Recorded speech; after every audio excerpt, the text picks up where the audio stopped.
Hola, bueno, este vídeo lo grabo próxima ya a la medianoche. Volvemos a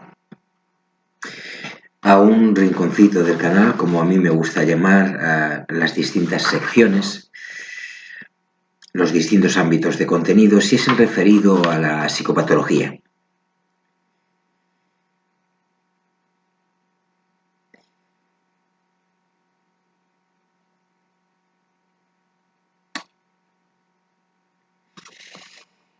En el vídeo de hoy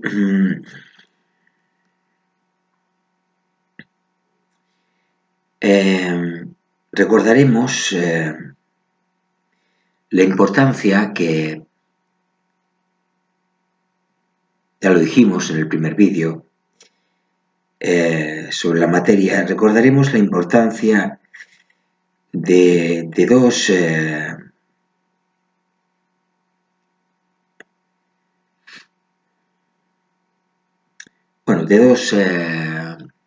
unidades temáticas de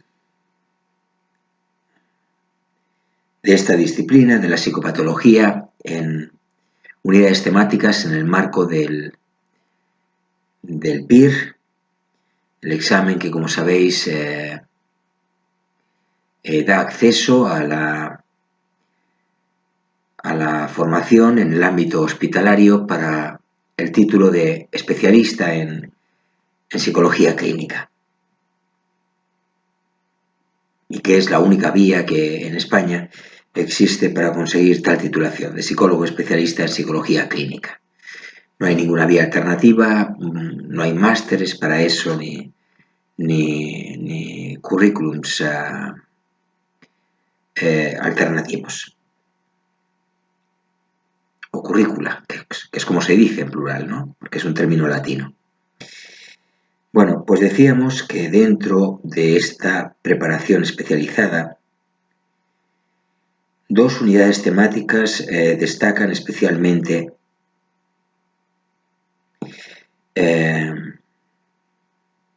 por encima de los demás.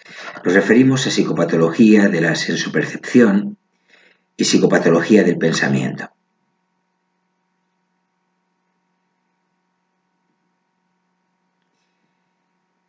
También es de reseñar, o son de reseñar, los recientes desarrollos en psicopatología. Valga de ejemplo los enfoques transdiagnósticos, así como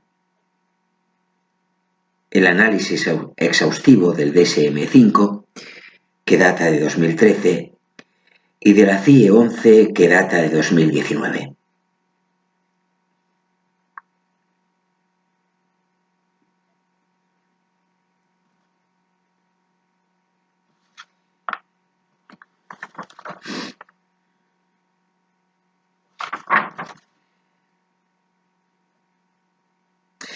Es importante que, aparte de lo que abordemos en cada uno de los vídeos, si queréis profundizar realmente en los contenidos de cada uno de estos, de cada uno de los vídeos,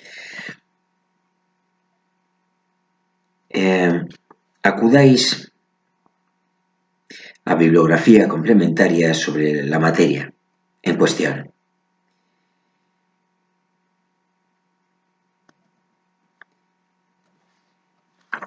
Bueno, y dicho esto,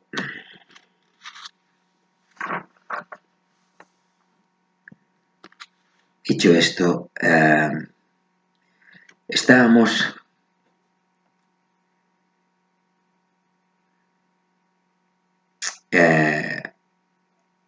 con la unidad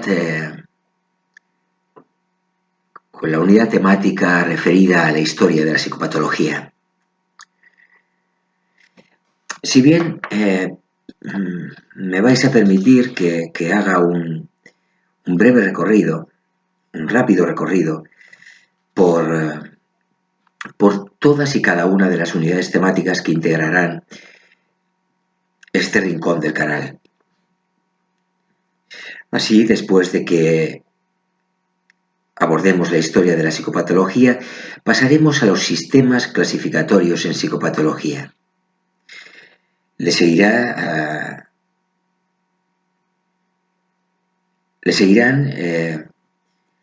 los contenidos de epidemiología para pasar a continuación a la psicopatología de la conciencia. Posteriormente, psicopatología de la atención y orientación y de la orientación, psicopatología de la sensopercepción, clave esta unidad temática, psicopatología de la memoria, psicopatología del pensamiento, la otra unidad temática clave. En el examen de acceso a la formación de los residentes en psicología clínica, en el ámbito hospitalario, y concluida la psicopatología del pensamiento, abordaremos la psicopatología del lenguaje, la psicopatología de la afectividad, para terminar con los trastornos psicomotores.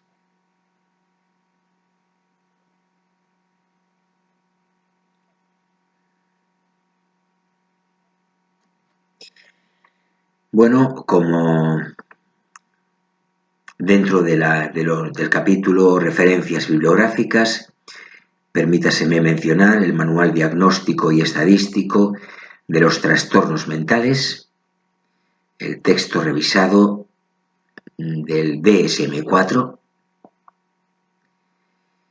que apareció en 2002 y que publicó la Asociación Americana de Psiquiatría,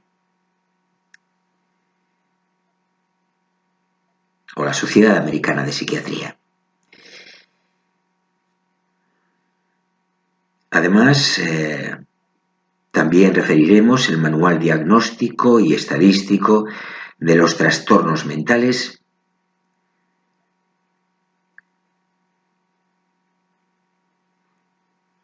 quinta edición,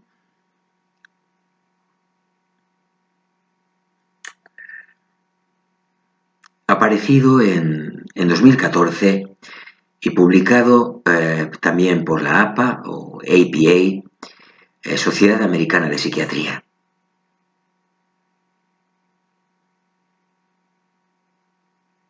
Lo que sería el DSM-5.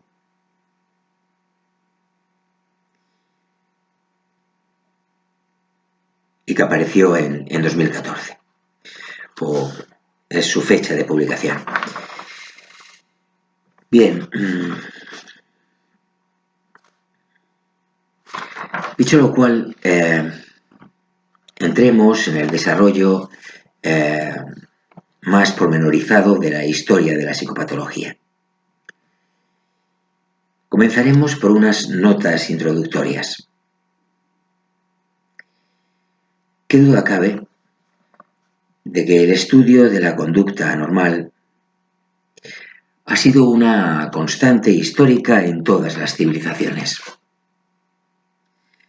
Aunque no es hasta finales del XIX cuando surge en el marco general de las ciencias una disciplina formal dedicada al estudio científico de tales comportamientos. No conviene olvidar que la psicopatología surge siempre en un determinado grupo y contexto cultural.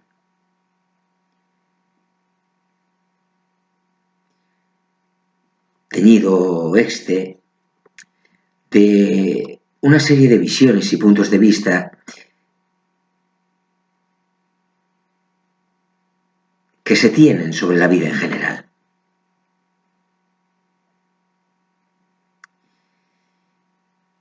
Los cambios en la explicación de la conducta anormal se producen muchas veces por la aparición de explicaciones más compatibles con el momento social y cultural. De esta manera se puede observar con una perspectiva histórica que lo considerado patológico en una época pasa a considerarse perfectamente normal en otras. Y esto nos tendría que hacer pensar. Conocer la historia nos ayuda, que duda cabe, a entender el estado actual de las cosas y a ver cómo muchos de los conceptos que hoy utilizamos tienen su nacimiento hace siglos.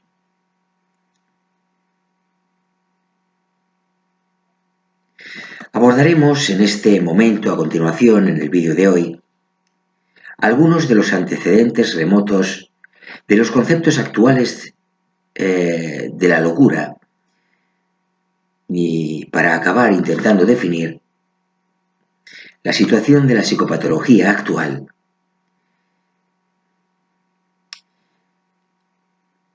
con respecto al resto de ciencias encargadas del estudio de la enfermedad mental.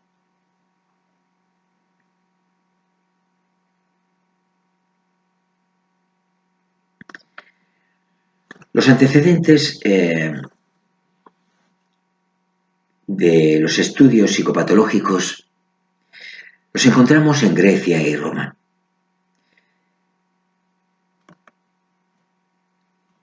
Y una vez apuntada esta idea, tenemos que comenzar hablando de la tradición hipocrática.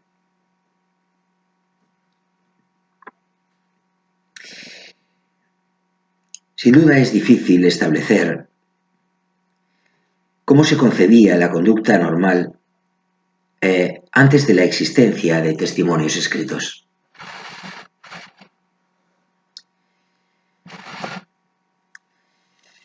Existen pruebas indirectas que nos permiten esbozar hipótesis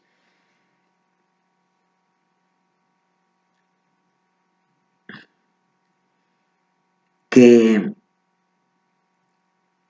defenderían la existencia de un pensamiento mágico en el que la posesión demoníaca jugaba un papel esencial en la explicación de la locura.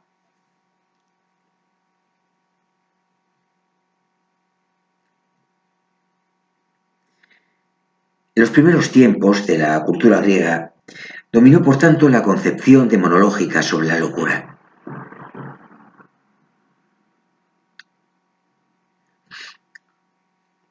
Dentro de esta tradición, la locura era el resultado de la posesión de los espíritus malignos. La explicación demonológica fue la predominante en la época. La locura era, pues, el resultado de la posesión de los espíritus malignos que estaban personificados por dos diosas, Manía y Lisa, que eran enviadas por los dioses en estado de cólera.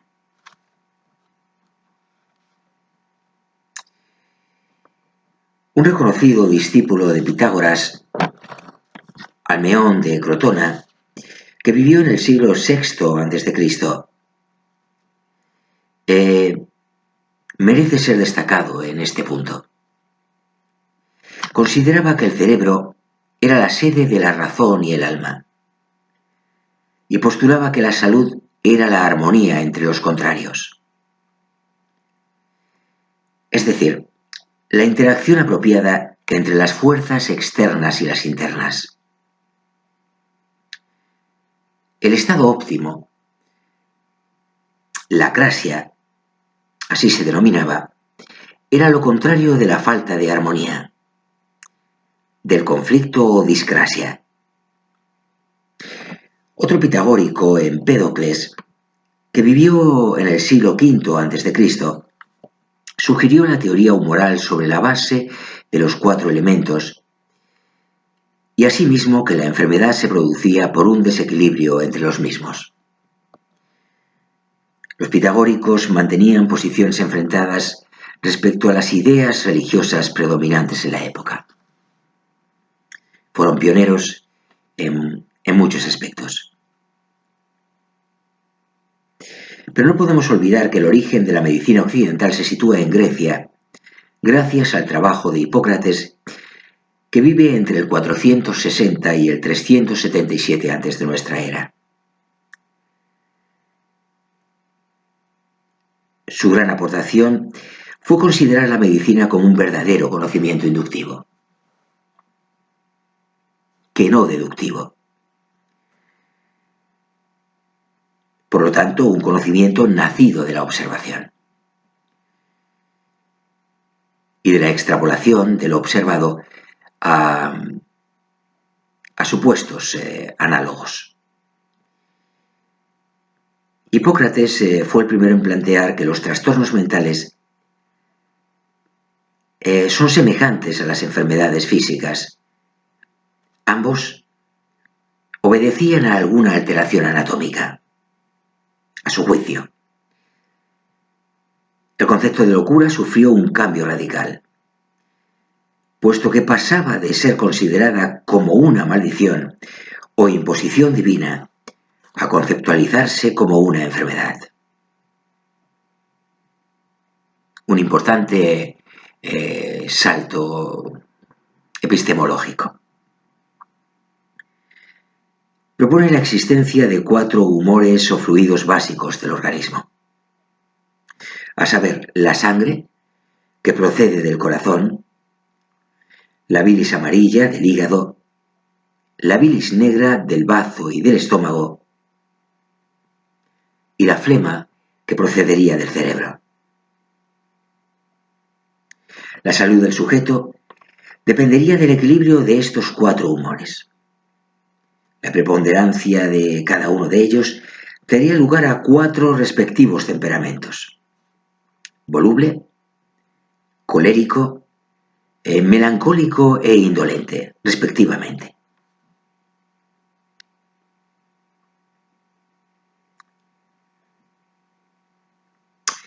Los desequilibrios grandes entre los humores recibían el nombre de discrasias.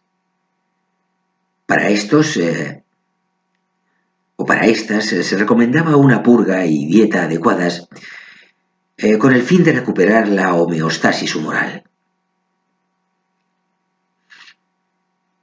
Quedaos con el término de homeostasis, que viene a ser un equilibrio dinámico en el organismo. Hipócrates hizo la primera clasificación de los trastornos mentales al clasificarlos en manía, melancolía y frenitis. Dada la escasez de conocimientos fisiológicos en la época, la medicina hipocrática es una medicina axiomática. Esto es, los datos clínicos recogidos en la entrevista con el paciente son interpretados a la luz de una serie de principios de nula validez.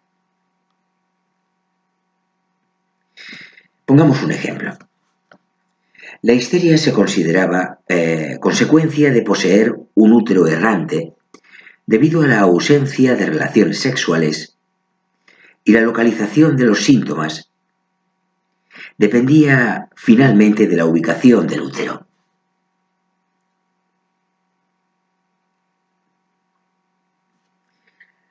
La influencia de la teoría de los humores persiste hasta el siglo XVIII en la medicina occidental, por inverosímil que pueda parecer, y en el caso de España, todavía hasta bien entrado el siglo XIX.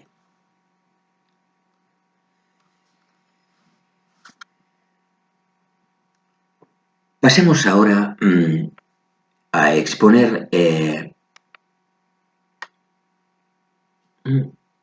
estaba consultando. Bueno, tampoco os voy a contar todo, ¿no? Estaba consultando algo que me había llegado. La tradición galénica, decía. Recordemos que estamos sobrevolando Grecia y Roma como antecedentes de la disciplina psicopatológica.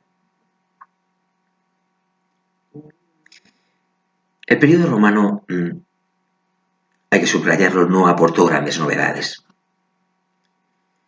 Si bien es interesante destacar que el derecho romano reconoce al estado mental del acusado como atenuante de la pena.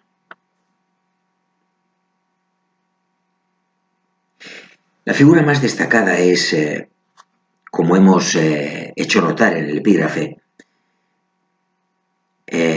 Galeno, que vive en el siglo II de nuestra era. Galeno reunió y coordinó todo el conocimiento médico acumulado por sus predecesores, añadió observaciones propias y creó un sistema médico que ejerció una profunda influencia en los siglos venideros. Si bien no se alejaba en exceso del marco hipocrático, del que es digno heredero. Su contribución más interesante fue la formulación de una teoría sobre los temperamentos o modos de ser de las personas, que está en el origen de los planteamientos biotipológicos sobre las diferencias individuales y la personalidad.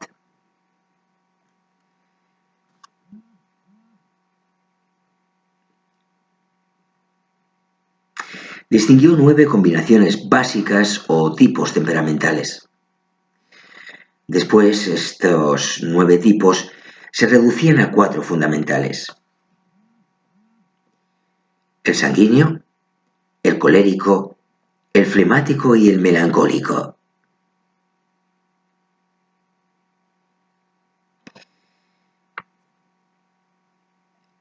Su buena mezcla daba lugar al equilibrio emocional.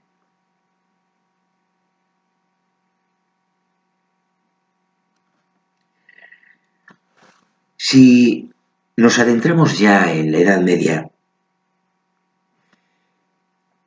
tenemos que recordar que la traducción de los autores griegos al sirio permitió a los árabes continuar con la tradición de la medicina griega y romana y transmitirla al resto de Occidente, a través precisamente de la España musulmana,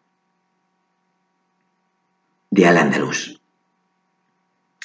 Avicena, que vive entre el 980 y 1037, es la figura más destacada dentro del mundo árabe y dedicó un capítulo entero de su famoso canon a la descripción de fenómenos mentales anormales. Para Mahoma, el hombre que había perdido la razón había sido escogido para decir la verdad. Consecuencia de esta actitud, de esta creencia, es el trato humanitario que recibían estos enfermos y, en consecuencia, la creación de varios centros específicos dedicados a su cuidado.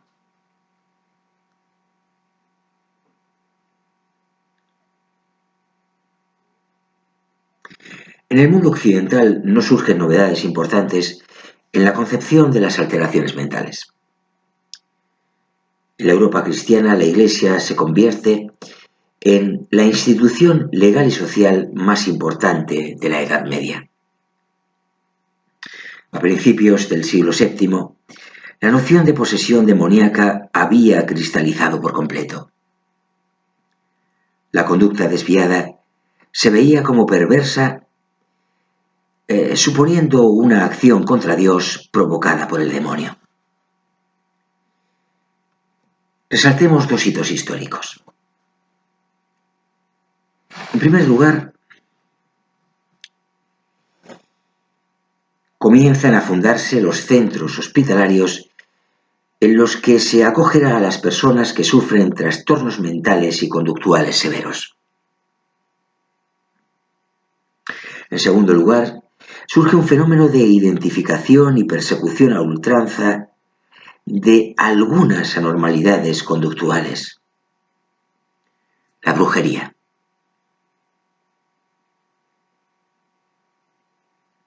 En el siglo XV, la persecución hacia este tipo de prácticas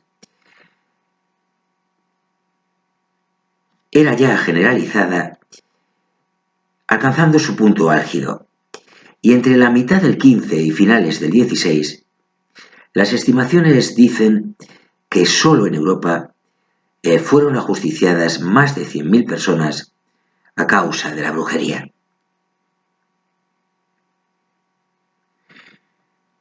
Otro fenómeno peculiar de la Edad Media y de difícil explicación es que comienzan a producirse los fenómenos de locura colectiva, así llamados por la historiografía.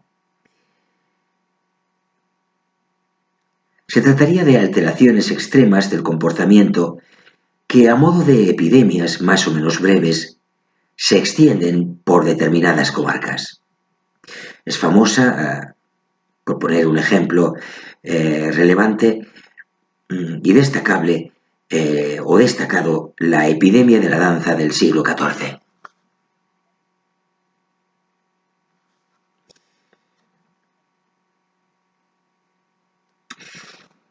El Renacimiento, ya en el siglo XVI, suele ser catalogado como una época de valores humanistas y culto a la razón. La verdad es que durante esta época se recrudece la persecución de la brujería. Según autores que consideramos autoridades al respecto. En el terreno de la gestación de la ciencia, se trata de una época de transición entre la medicina clásica y la moderna. Aparecen a la vez muchos autores que rechazan la caza de brujas y abogan por un tratamiento apoyado más en la comprensión y en la empatía.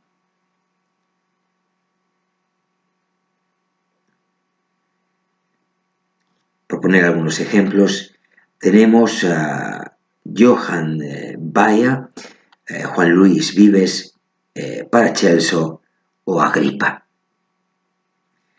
Vives manifiesta sus opiniones sobre el trato humanitario y cuidadoso, alejado de todo barbarismo y crueldad. Incide en la importancia de aplicar tratamientos diferenciales según el caso y la sintomatología.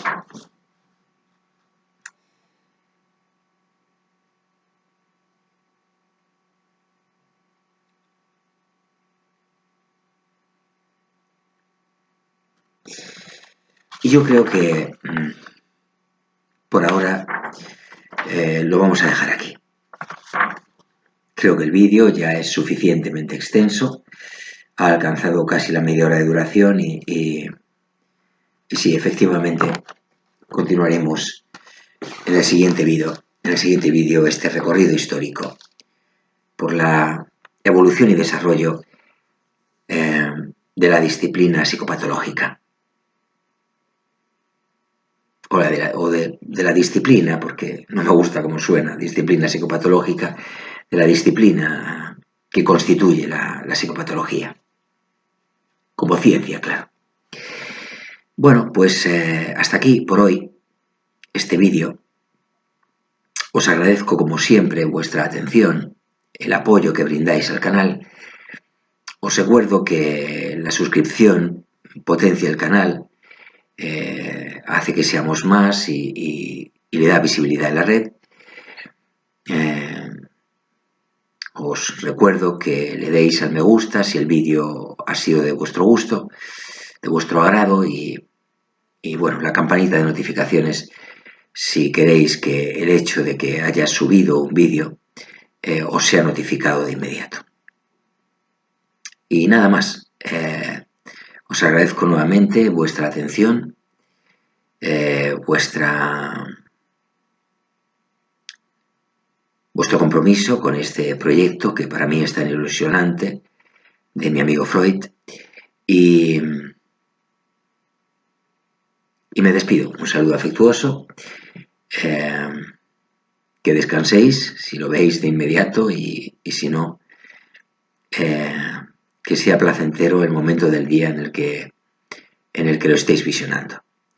Un saludo afectuoso para todos, hasta el próximo vídeo, gracias por estar ahí siempre y recordad, mi amigo Freud siempre os espera.